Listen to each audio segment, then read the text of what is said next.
Hi guys, అందరూ ఎలా ఉన్నారు? అయితే ఈరోజు వరలక్ష్మి వ్రతం కదండి, అందుకని నేను సింపుల్గా ఇలాగా విండోకి ఒక వైట్ షీట్ వేసేసి ఇలా అట్టాకులతో డెకరేషన్ చేసుకున్నాను. అలాగే అట్టాకులకి అక్కడక్కడ చిన్న చిన్న రోజ్ ఫ్లవర్స్ కూడా పెట్టుకొని ఇలా సింపుల్గా అయితే వాల్కి డెకరేషన్ చేసుకున్నాను. ఈ ఐడియా ఎలా ఉందో నాకు కామెంట్ చేసేయండి. తర్వాత అమ్మవారిని రెడీగా చేసుకొని ఆ పీఠం మీద తమలపాకులు వేసి అమ్మవారి విగ్రహం అయితే పెట్టేశాను. అలాగే నా దగ్గర విత్తడిది అమ్మవారి విగ్రహం ఉంటే అది కూడా పెట్టేశాను. కలసం కూడా రెడీ చేసేసుకున్నానండి. పూజకు కావాల్సిన అన్నీ కూడా నేను ముందే పూజ దగ్గరే పెట్టేసుకున్నాను. అయితే నేను పూజ ఎలా చేశాను, ఎలా రెడీ చేసుకున్నాను, ఎలా డెకరేషన్ చేశాను, ఎలా అలంకరించాను అమ్మవారిని అన్నీ కూడా నేను లాంగ్ వీడియో చేసి మన ఛానల్ నేమ్ కింద ఇస్తాను, చూడండి ఇంట్రెస్ట్ ఉంటే. అయితే ఇక్కడ నేను కుంకుమ పూజ చేస్తున్నాను. మీరు కూడా పూజ చేసుకున్నారా? మీ పూజ ఎలా జరిగింది కామెంట్ చేయండి. అయితే అమ్మవారి పూజ అయితే చాలా బాగా జరిగింది. నా ఫస్ట్ వరలక్ష్మి వ్రతం కాబట్టి నేనైతే చాలా బాగా చేసుకున్నాను.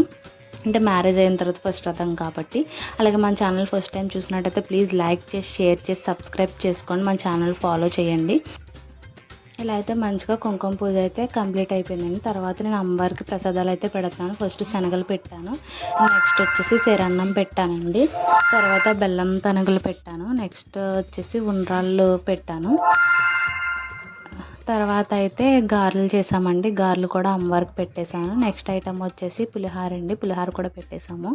అండ్ నెక్స్ట్ ఉండ్రాలు పెట్టాం కదండి, కుడుములు కూడా చేసాము. కుడుములు కూడా ఒక 5 అలా పెట్టి సమర్పించేసాము. తర్వాత వడపప్పు అలాగే సెలవుడు కూడా చేసాము, సెలవుడు కూడా పెట్టేశాము.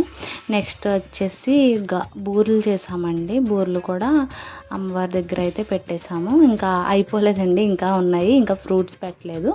అయితే ఫ్రూట్స్ కూడా పెట్టేద్దాం ఆగండి. నెక్స్ట్ ఫ్రూట్స్ తీసుకొని అమ్మవారి దగ్గర అయితే ఫ్రూట్స్ పెట్టేద్దాం. మేమైతే యాపిల్స్, అలాగే దానిమ్మకాయలు, బత్తాకాయలు, ఇంకా గ్రేప్స్ అండ్ మొక్కజొన్న పొత్తులు కూడా అమ్మవారికి పెట్టేసామండి. మేమైతే అమ్మవారికి ఇన్ని రకాలు పెట్టాం. ఇన్ని ఐటమ్స్ పెట్టాలని లేదండి, మనకి నచ్చినట్టు, మనకు తోచినట్టు మన ఓపికతో 3 రకాలు చేయొచ్చు, 5 రకాలు చేయొచ్చు, 9 రకాలు చేయొచ్చు, 11 రకాలు చేయొచ్చు. మేమైతే ఫస్ట్ సారి కాబట్టి ఇన్ని రకాలతో అమ్మవారికి ప్రసాదం పెట్టి చేసుకున్నాము. ఇక్కడైతే ప్రసాదాలు పెట్టేసిన తర్వాత ఒకసారి పూజ అంతా అయిపోయిన తర్వాత హారతి ఇచ్చేసి అమ్మవారికి అయితే నేను దండం పెట్టుకుంటున్నాను. హారతి ఇచ్చేసాను కాబట్టి ఇంకా కొబ్బరికాయలు అవి కూడా కొట్టేసి దండం పెట్టేసుకుంటున్నాను. నెక్స్ట్ వచ్చేసి ఇంకా పూజ అయిపోయిన తర్వాత మెయిన్ అమ్మవారికి సాంబ్రాణి ధూపం అన్నది కంపల్సరీ వేయాలి. ఇక్కడైతే మేము సాంబ్రాణి ధూపం అయితే అమ్మవారికి చూపించేస్తాను.